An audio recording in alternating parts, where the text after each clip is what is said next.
Vamos a iniciar una muy pequeña serie, hermanos, aunque creo que siempre digo lo mismo, pero creo que esta sí es muy pequeña, hermanos. Serán algunas pláticas, 3, quizás 4. Ah, y esta tiene por título, hermanos, temblad y no pequéis. Esta expresión proviene del Salmo 4.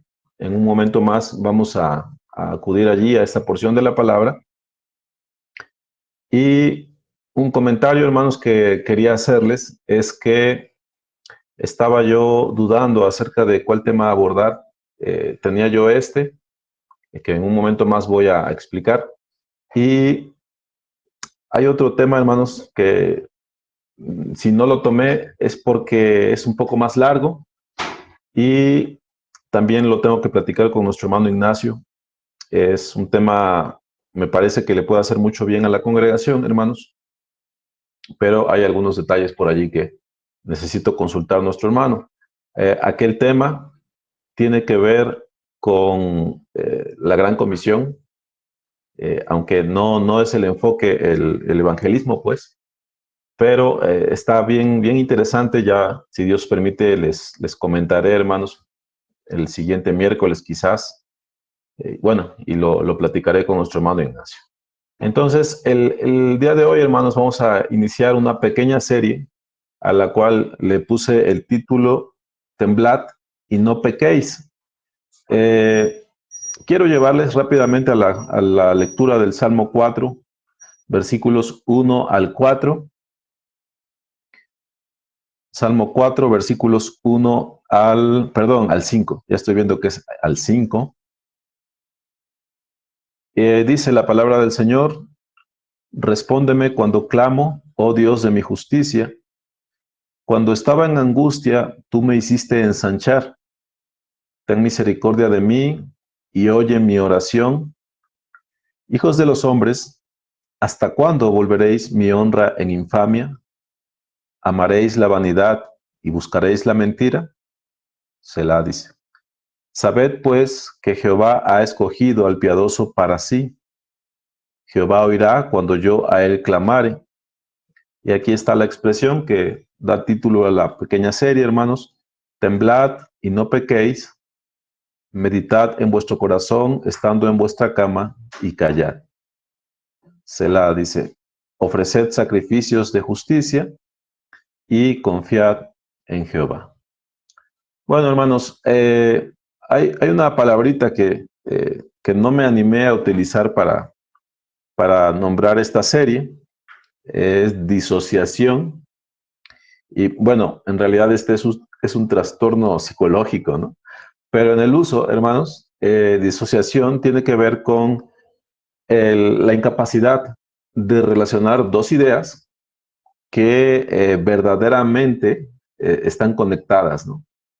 Es decir, cuando alguien cae en esta disociación, significa que no puede ver algo que es verdadero o evidente en dos expresiones, ¿no? O en cosas, elementos que tienen que ver entre sí. Entonces, quisiera introducirles, hermanos, a esto y voy a leer un pequeño párrafo, hermanos, que preparé para ustedes. Y ya después, aunque no vamos a platicar, no vamos a interactuar, ya quisiera yo hacer un poquito más suelto lo que sigue en cuanto a los comentarios.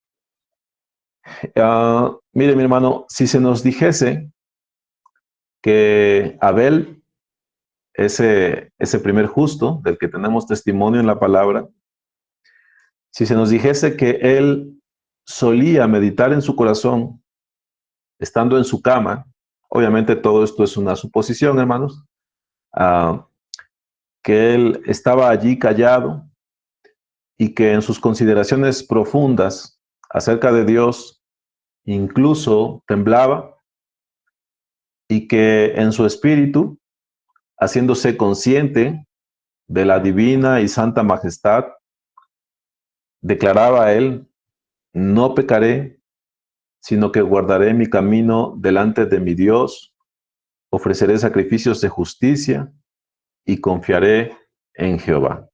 Si se nos dijere que Abel tenía este tipo de comunión, este tipo de pensamientos para con Dios, bueno, creo que ninguno de nosotros se incomodaría por ello, sino que diríamos amén, gloria a Dios. Si cambiáramos el personaje y dijésemos eso mismo de Job, que él solía meditar en su corazón, estando en su cama secreta, en su cámara secreta, en silencio ahí delante de Dios, y que en sus consideraciones profundas acerca de las perfecciones de la persona divina temblaba, y que en su interior Job, haciéndose consciente de la santa majestad del Señor, clamaba, no pecaré, sino que guardaré mis caminos delante de mi Dios y ofreceré sacrificios de justicia y confiaré en Jehová. Bueno, ninguno de nosotros se incomodaría por ello, hermanos, sino que igualmente diríamos amén, gloria a Dios. Y así, hermanos, yo podría cambiar los nombres y hablar de la misma forma acerca de Abraham, de José, de Moisés, de Samuel, y hasta llegar al propio David, que fue el que escribió este Salmo 4. Y en cada ocasión, si alguno de los justos hablara de esa manera, todos nosotros en todas las ocasiones diríamos amén, gloria a Dios, porque tal pensamiento es bueno, es razonable, hermanos, que corresponde al corazón del hombre justo, corresponde a aquel que teme a Dios. Entonces nosotros no tendríamos ningún problema en reconocer esto como un rasgo distintivo del hombre justo. Ahora, si de ahí nos proyectáramos y nos extendiéramos hacia adelante y habláramos de los Josías, de los Ezequiel, de los Isaías, de los Jeremías, de los Daniel, etcétera, etcétera, hermanos, siempre en cada caso que un justo hablara así, diríamos amén, hermanos. Ahora, hasta aquí me parece, caminamos en paz, hermanos, caminamos juntos, pero dejando a un lado a esos hombres que ya se encontrarán en la gloria con el Señor, hermanos, encontramos que pasa algo distinto cuando nosotros tocamos a la puerta de la iglesia, hermanos, de la iglesia moderna me refiero, y manejamos textos como estos. Dice, sabed que Jehová ha escogido al piadoso para sí. Jehová oirá cuando a él clamare el piadoso. Temblad y no pequéis, dice. Meditad en vuestro corazón, estando en vuestra cama, y callad. Ofreced sacrificios de justicia y confiad en Jehová. Si nosotros traemos este texto delante de la puerta de la iglesia, hermanos, de la iglesia moderna, por supuesto, puesto que sabemos que es palabra del Señor, la iglesia en realidad no tiene problema con decir amén, con recibir esta palabra, con leerlo, etcétera. Pero cuando nosotros le preguntamos a la iglesia de Dios, ¿temblarás y no pecarás? Bueno, hermanos, ahí empezamos a tener un cierto problema. ¿Y a qué me refiero particularmente? Bueno, la iglesia respondería, sí, amén. Esas son palabras definitivamente inspiradas, que expresan virtud. David ciertamente fue un hombre piadoso, justo, esforzado, que alcanzó grandes profundidades en su comunión y grandes alturas en su espíritu. Él fue muy amado por Dios, un verdadero ejemplo para todos nosotros. Pero si usted está poniendo atención, hermanos, sabría que hasta allí la iglesia de Dios no habría respondido. Si utilizara esas palabras, no habría respondido a la pregunta, ¿temblarás delante de Dios, por supuesto? ¿Temblarás y no pecarás? Entonces, quizás juzgue usted si esta respuesta, hermanos, es adecuada a lo que es la iglesia moderna.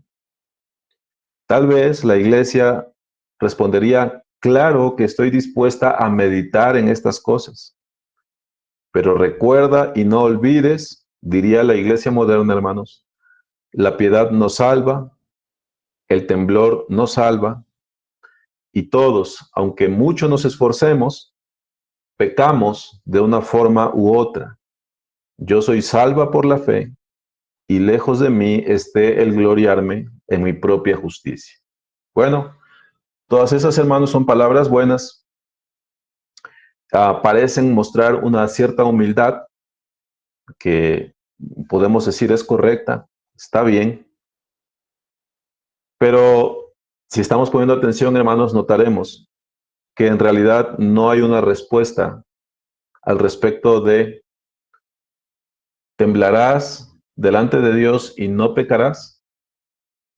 Bueno, hermanos, empecé mencionando una palabrita de esas de las que no solemos utilizar en nuestras conversaciones normales, una palabra que es disociación. Ah, hay un problema, hermanos, en la iglesia moderna, digo yo, en la iglesia contemporánea, y es un problema, hermanos, que incluso, si ustedes me permiten, diría yo, está a la puerta, el problema está ahí dejado a la puerta de nuestra propia congregación. Hay una disociación, hay una incapacidad de asociar ideas. ¿En qué sentido, mis hermanos?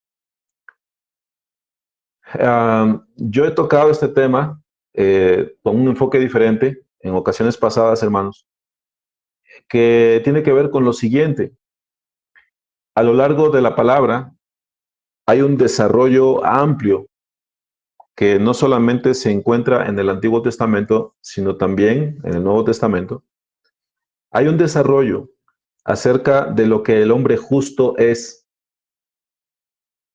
Hay un pensamiento, hermanos, que es profundo, que es abundante en detalles, que es muy rico en sus matices, hermanos, donde se nos indica cuál es el pensar del hombre justo, cuáles son sus temores, cuáles son sus batallas, cuáles son los anhelos del hombre justo.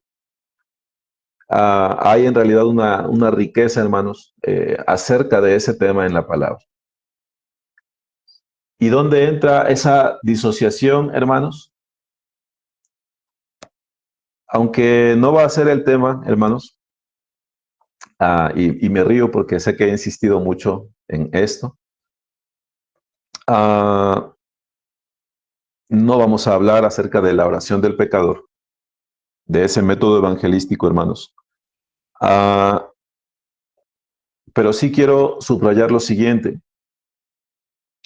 A partir de la forma en la que nosotros hemos comprendido y manejado el Evangelio, y me refiero a cómo algunas congregaciones han hecho énfasis en una forma de evangelismo, en esa fórmula de evangelismo, hermanos, ello no afectó solamente la manera en la que presentamos el Evangelio, sino que afectó de hecho la manera en la que nos paramos delante de Dios, e incluso afectó la forma en la que nosotros abordamos las escrituras.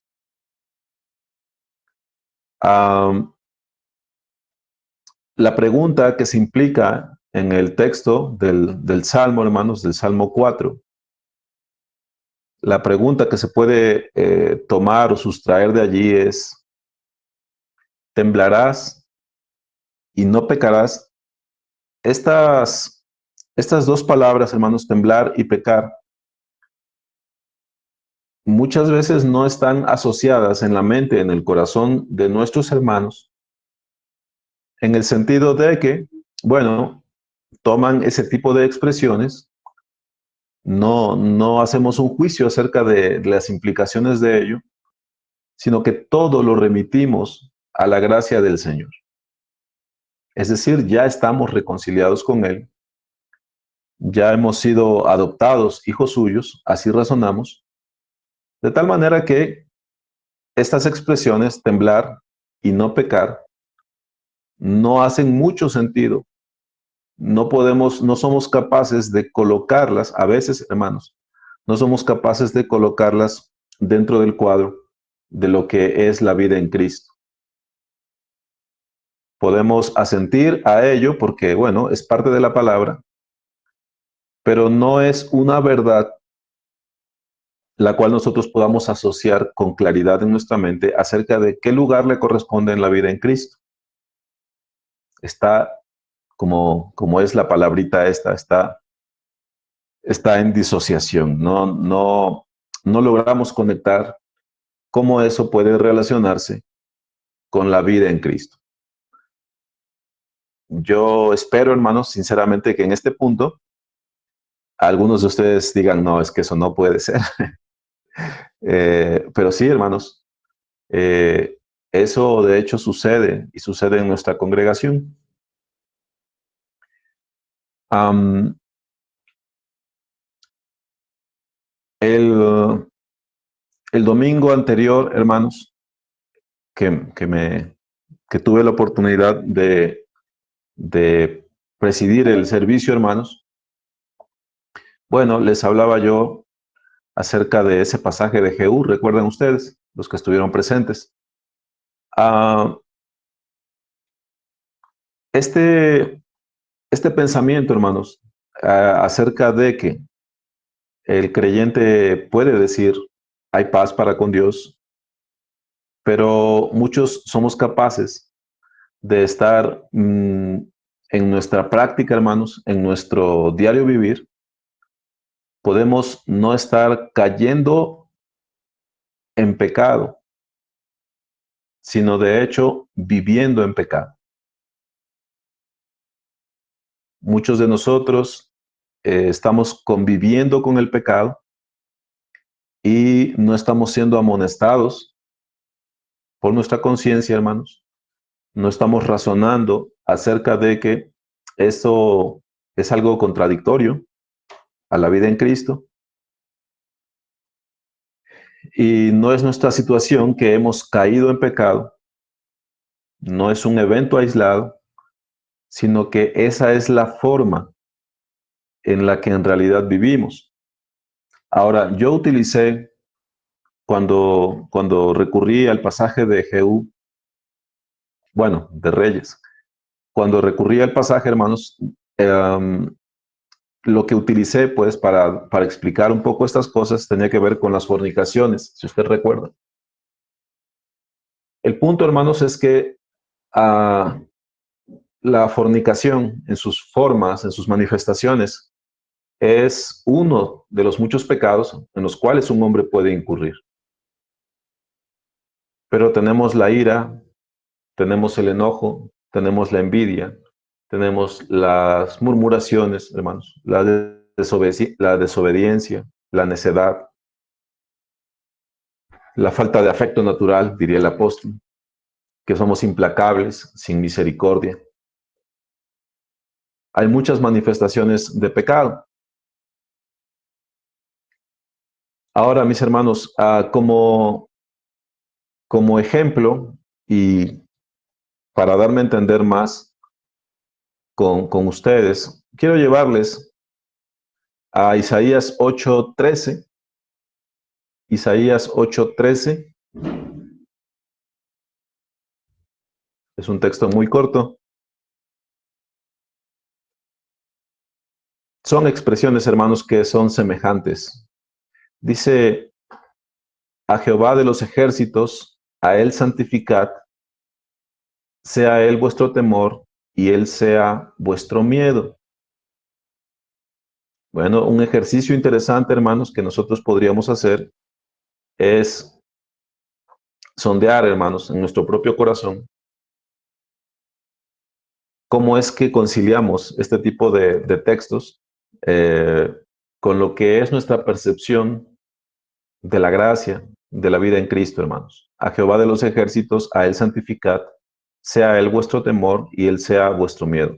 Por supuesto, una de las contrariedades con las que uno puede lidiar, hermanos, en estos casos, es que generalmente los que se conectan, bueno, son, son las personas que quizás están más ávidas de consejo, de amonestación, de comunión, etcétera.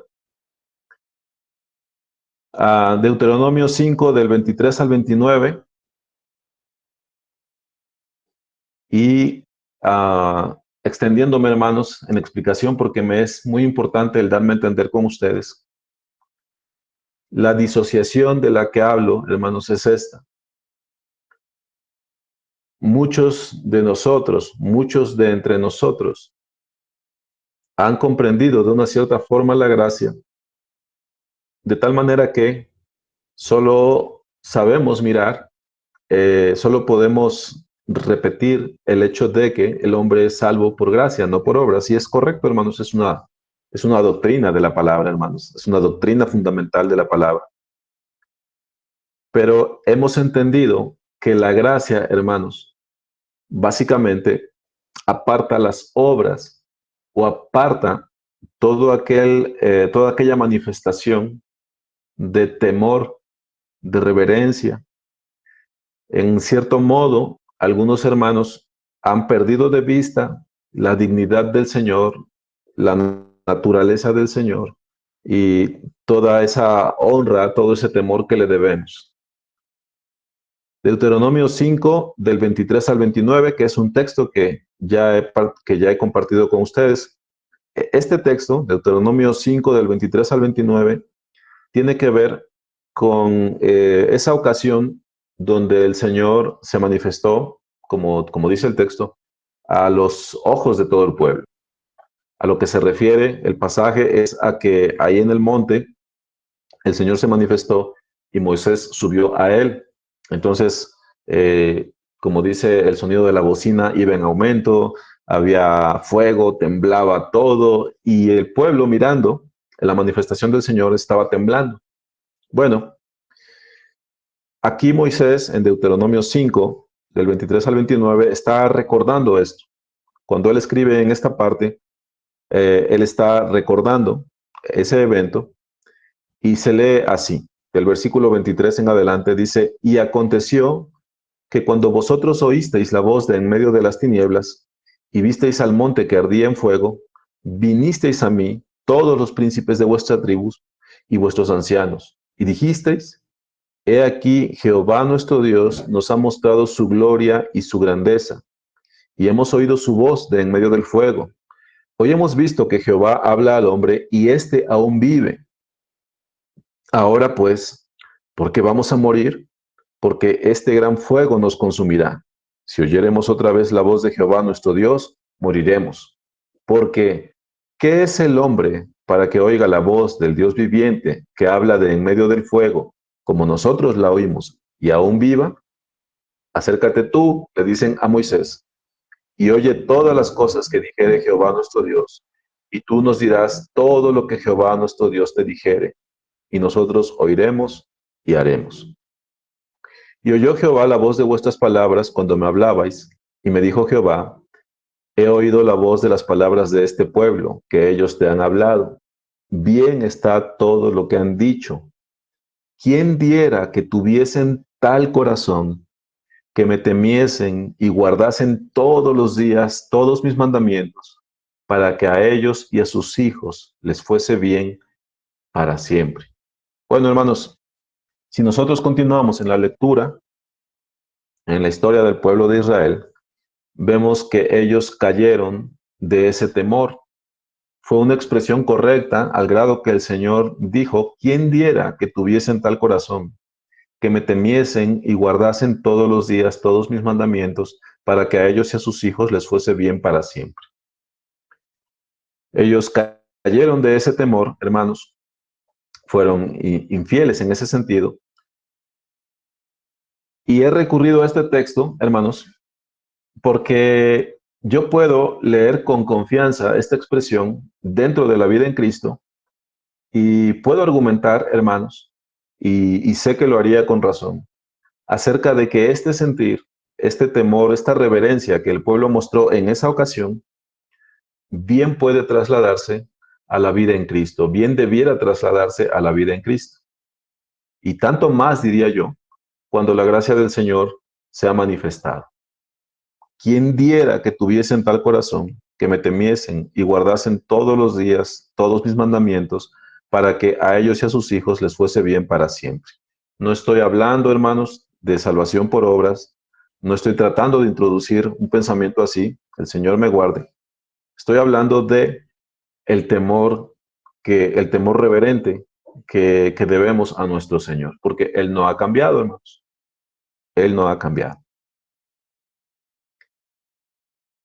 Así que, hermanos, es un tanto complicado,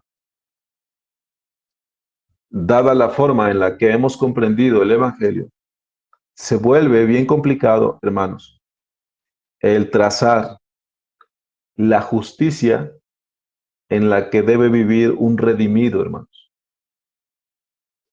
Es bien complicado, hermanos, y esto enturbia todas las cosas y los que enseñan, hermanos, particularmente nuestro hermano Ignacio, eh, sabrá comprender cuán difícil, hermanos, es trazar los mandamientos del Señor, las ordenanzas del Señor, sus preceptos, la sabiduría de Dios, hermanos.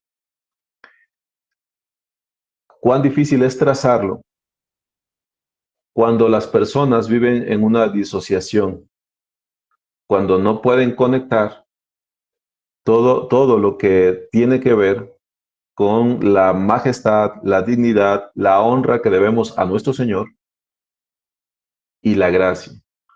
Porque en un momento determinado, hermanos, la gracia nos fue enseñado como una fórmula mediante la cual te reconcilias con Dios y ya estás seguro.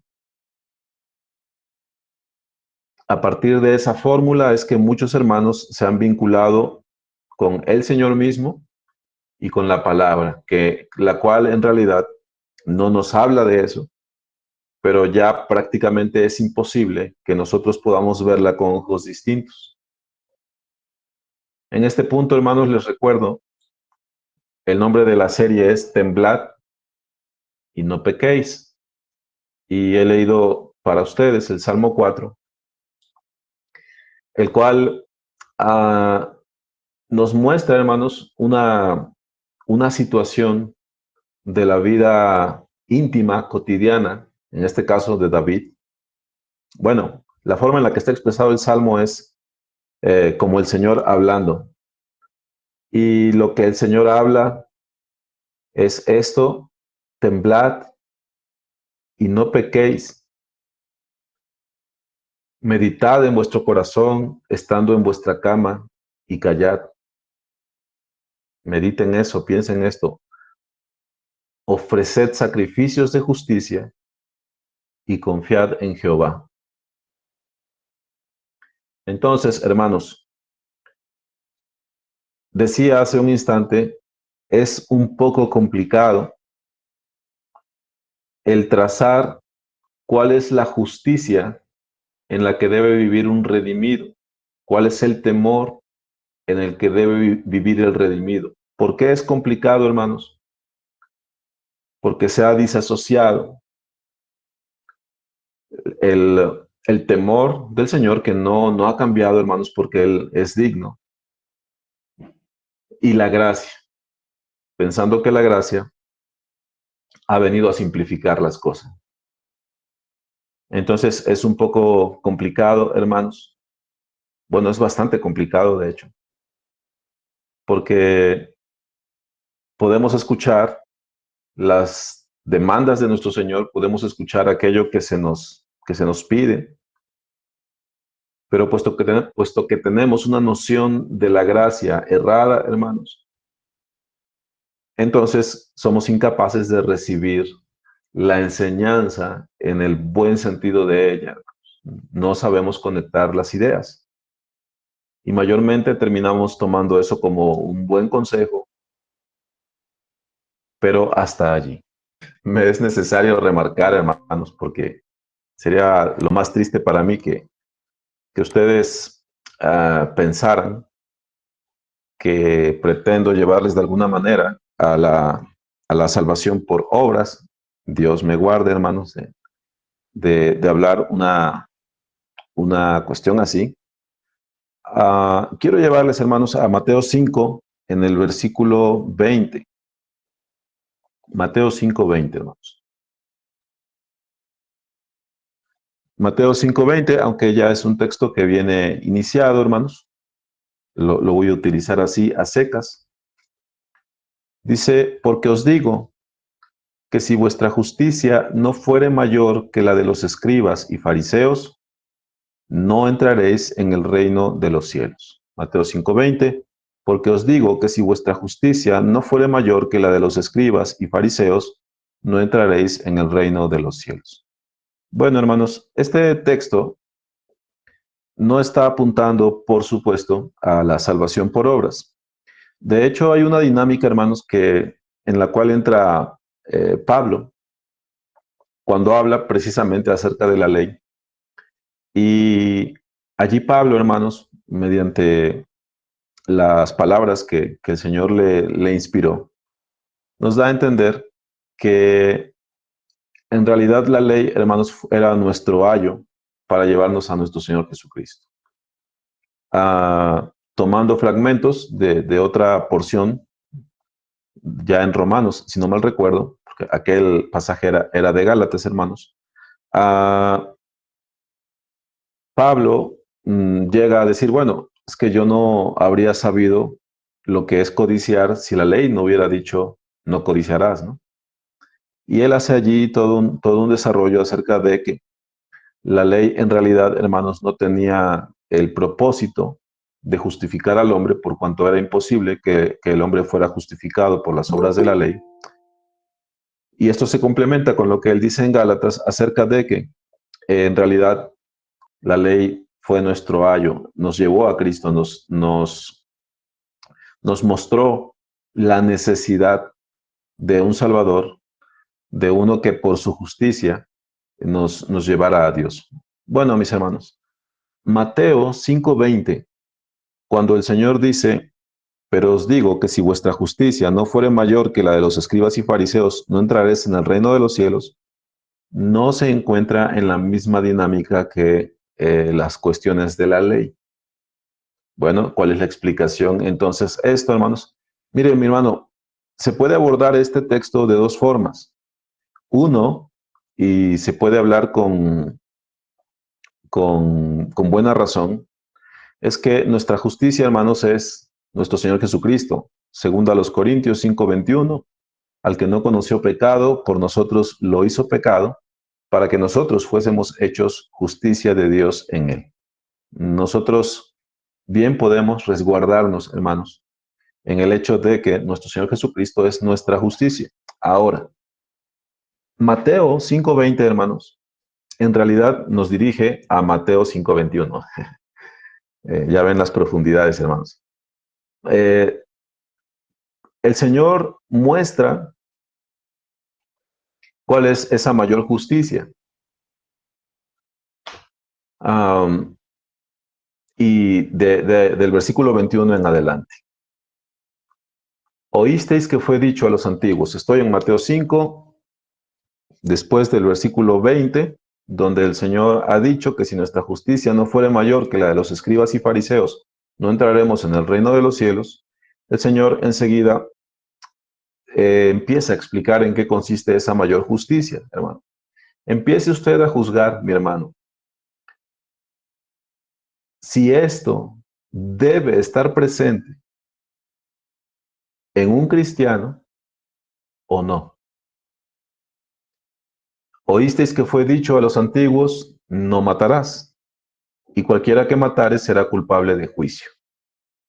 Pero yo os digo que cualquiera que se enoje contra su hermano será culpable de juicio, y cualquiera que diga necio a su hermano será culpable ante el concilio, y cualquiera que le diga fatuo quedará expuesto al infierno de fuego. Por tanto, si traes tu ofrenda al altar y allí te acuerdas de que tu hermano tiene algo contra ti, deja allí tu ofrenda delante del altar y anda, reconcíliate primero con tu hermano, y entonces ven y presenta tu ofrenda. Bueno, este texto en sí mismo, hermanos, esta porción, no te dice que si tú llegas a tener un enojo contra tu hermano, un malo pensamiento contra tu hermano, ya estás en el infierno. De hecho, te da la pauta y te dice que si tú tienes algo contra tu hermano y te acuerdas de eso y estás llevando una ofrenda al altar, bueno, dice, deja tu ofrenda anda, reconcíliate primero con tu hermano y entonces ven y presenta tu ofrenda. No está hablando de perfección el texto, hermanos, no está hablando de impecabilidad, pero lo que va a hacer el Señor del versículo 21 en adelante es continuamente tomar el estándar en el cual se movían los escribas y fariseos y nos está mostrando, hermanos, una justicia mayor, porque aquellos se guiaban por el no matarás, pero a ti creyente te digo que cualquiera que se enoje contra su hermano será culpable de juicio y cualquiera que diga necio a su hermano será culpable ante el concilio. Para que ustedes puedan afirmar este pensamiento, hermanos, tengo que responder necesariamente a cómo es esto posible. Es por la gracia de Dios, hermanos. Ya sabe usted este pasaje, Ezequiel 36, del 25 al 27. Esta, hermanos, es una obra que el Señor hace en todo verdadero creyente. Ezequiel 36, del 25 al 27. Esparciré sobre vosotros agua limpia y seréis limpiados de todas vuestras inmundicias y de todos vuestros ídolos os limpiaré.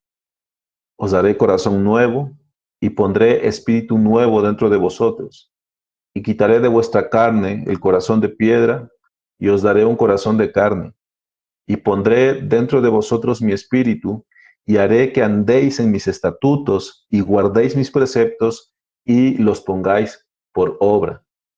Hermano,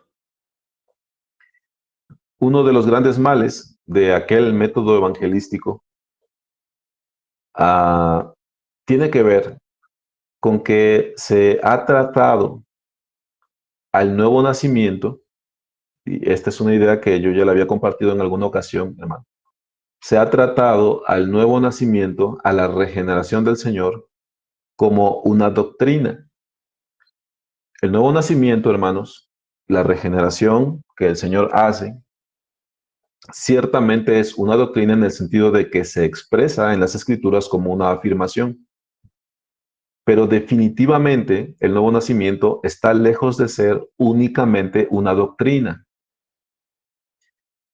Esta afirmación, hermanos, expresa algo que tiene cumplimiento en la esfera espiritual, pero que definitivamente, hermanos, se refleja materialmente, voy a decirlo así, en la vida del hombre. El nuevo nacimiento no es una idea, no es un poema, el nuevo nacimiento no es un bello pensamiento, no es un ideal. El nuevo nacimiento, hermanos, la regeneración que se obra por medio del Espíritu, de verdad realiza un cambio en el hombre, le hace nacer pues del Espíritu y ahora, aunque lucha con su carne, es apto para la vida en Cristo. Con sus luchas, hermanos, con los tropiezos que van a venir, sí, pero ahora estamos vivos para el Señor. Cuando nosotros reducimos eso a una situación de que, oye, has recibido al Señor, ok, entonces has nacido de nuevo. Bueno, hermanos, ahí estamos en un problema. Si yo continúo con la lectura de Mateo, me doy cuenta que en esa realidad, en esa nueva realidad a la que he entrado cuando el Señor me ha hecho nacer de nuevo, en esa realidad, hermanos, yo puedo aspirar a obedecer lo que Mateo me dice. Versículo 27, oísteis que fue dicho, no cometerás adulterio. Pero yo os digo que cualquiera que mira a una mujer para codiciarla, ya adulteró con ella en su corazón. Allí está la justicia mayor, hermano. Que Jesucristo es nuestra justicia, por supuesto, hermanos. Eso es algo innegable. Pero Mateo, hermanos, en estos textos no está hablando de una utopía que no pueda cumplirse, pues sí puede cumplirse por cuanto el Señor ha obrado en nosotros, por cuanto el Señor, mediante su Espíritu, nos ha hecho nacer. Por tanto, si tu ojo derecho te es ocasión de caer, sácalo y échalo de ti, pues mejor te es que se pierda uno de tus miembros y no que todo tu cuerpo sea echado al infierno. Y si tu mano derecha te es ocasión de caer, córtala y échala de ti, pues mejor te es que se pierda uno de tus miembros y no que todo tu cuerpo sea echado al infierno. También fue dicho, cualquiera que repudia a su mujer, dele carta de divorcio, esta es la justicia del fariseo. Pero yo os digo que el que repudia a su mujer, a no ser por causa de fornicación, hace que ella adultere, y el que se casa con la repudiada comete adulterio. Además, habéis oído que fue dicho a los antiguos, no perjurarás, sino cumplirás al Señor tus juramentos. Pero yo os digo, no juréis en ninguna manera, ni por el cielo, porque es el trono de Dios, ni por la tierra, porque es el estrado de sus pies, ni por Jerusalén, porque es la ciudad del gran rey, ni por tu cabeza jurarás, porque no puedes hacer blanco o negro un solo cabello. Pero sea vuestro hablar sí, sí, no, no, porque lo que es más de esto, de mal procede. Oísteis que fue dicho ojo por ojo y diente por diente, pero yo os digo, no resistáis al que es malo, esta es una justicia mayor. Antes, a cualquiera que te hiere en la mejilla derecha, vuélvele también la otra, y al que quiera ponerte a pleito y quitarte la túnica, déjale también la capa, y a cualquiera que te obligue a llevar carga por una milla, ve con el dos. Al que te pida, dale, y al que quiera tomar de ti prestado, no se lo rehuses. Oísteis que fue dicho, amarás a tu prójimo y aborrecerás a tu enemigo. Pero yo os digo, amad a vuestros enemigos. He aquí una justicia mayor, hermanos. Bendecid a los que os maldicen, haced bien a los que os aborrecen y orad por los que os ultrajan y os persiguen, para que seáis de vuestro Padre que está en los cielos, que hace salir su sol sobre malos y buenos y que hace llover sobre justos e injustos. Porque si amáis a los que os aman, ¿qué recompensa tendréis? ¿No hacen también lo mismo los publicanos? Y si saludáis a vuestros hermanos solamente, ¿qué hacéis de más? ¿No hacen también así los gentiles? Sed pues vosotros perfectos, como vuestro Padre que está en los cielos es perfecto. Utilizo una última cita, hermanos, para ilustrar esto que les estoy tratando de compartir. Guardaos de hacer vuestra justicia delante de los hombres para ser vistos de ellos. De otra manera no tendréis recompensa de vuestro Padre que está en los cielos. Cuando pues des limosna, he allí una justicia. No hagas tocar trompeta delante de ti, como hacen los hipócritas en las sinagogas y en las calles, para ser alabados por los hombres. De cierto os digo que ya tienen su recompensa. Mas cuando tú, he aquí una justicia mayor, mi hermano, mas cuando tú des limosna, no sepa tu izquierda lo que hace tu derecha, para que sea tu limosna en secreto, y tu Padre que ve en lo secreto te recompensará en público. ¿Cuál sería el resumen, hermanos, de todo esto?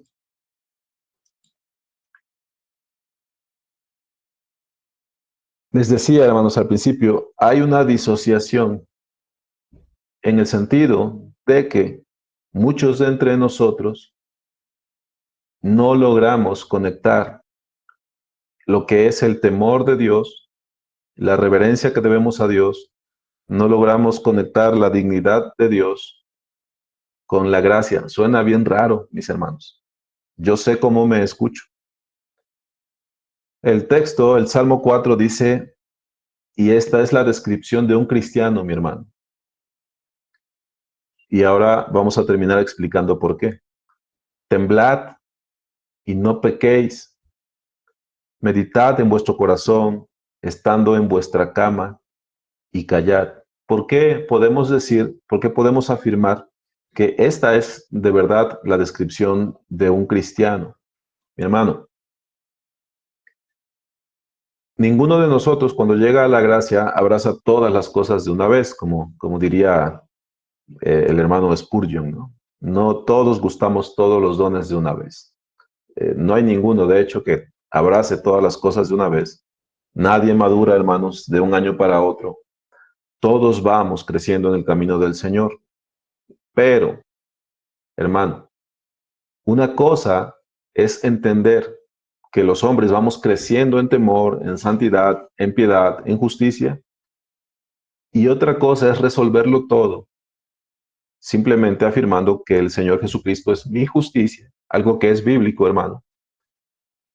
Cuando no hay nada de Él en mi persona. Cuando no estoy creciendo, cuando no estoy madurando, cuando no me puedes amonestar porque me molesto contigo, cuando no soy alguien que bajo el temor de Dios sea susceptible de esas amonestaciones, hermanos, de ese consejo, de ese crecer que debe acompañar a los hijos de Dios.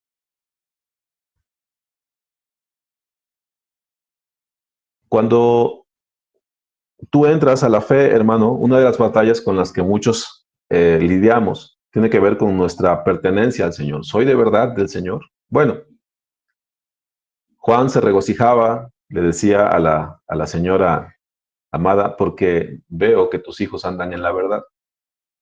Mi hermano, dice, temblad y no pequéis, meditad en vuestro corazón, estando en vuestra cama y callad. ¿Cómo traslado esto, hermanos, a la vida en Cristo? Bueno, si yo he nacido de nuevo, hermanos, voy a estarme examinando continuamente. Y la forma de examinarme, hermanos, es comprobar que mi vida, que mi persona, se está conformando a mi Señor, que estoy temiendo más, que me parezco más a Él, que estoy venciendo mis pasiones, que si estoy pecando, hermano, no lo hago impunemente, sino que mi alma de verdad anhela la limpieza. Tal vez no tengo la fuerza, tal vez no tengo la entereza en ese momento, hermano, pero estoy en medio de esa batalla, de verdad entristecido por el Espíritu, hermanos, que el que nos cela, y el Señor está obrando en nosotros. De tal manera que si yo no puedo apropiarme de este temblad y no pequéis, meditad en vuestro corazón, estando en vuestra cama y callad, hermanos. Si yo no puedo señalar hacia la obra del Espíritu, a la presencia del Espíritu en mí, a esa renovación que aconteció cuando yo creí, si yo no puedo señalar con claridad hacia eso, sino que más bien no caigo en pecado, sino que vivo en pecado, bueno, hermanos, allí tenemos un problema que es de implicaciones eternas.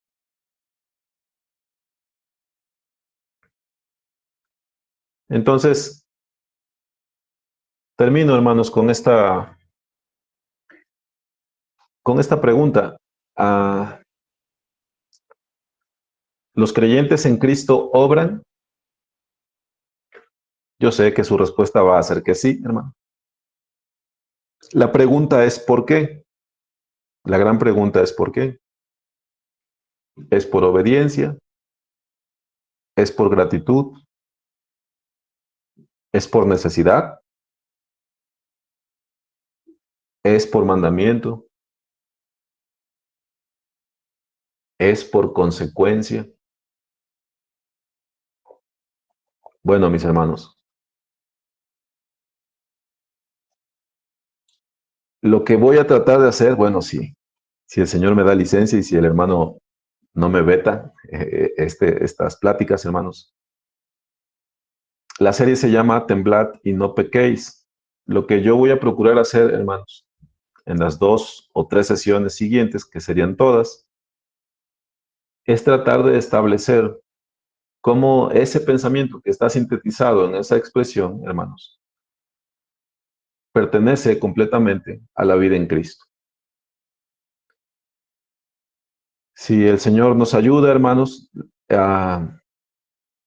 no sé si nos pongamos de acuerdo para orar por nosotros mismos, para orar por nuestra congregación, pero probablemente este es uno de los aspectos que más nos ayudaría el comprender congregacionalmente hablando, hermanos, y resolver también, por supuesto, con la gracia de nuestro Señor. Termino leyendo esto, dice, sabed pues, versículo 3 del Salmo 4, sabed pues que Jehová ha escogido al piadoso para sí. Jehová oirá cuando yo a él clamare. Temblad y no pequéis. Meditad en vuestro corazón, estando en vuestra cama, y callad.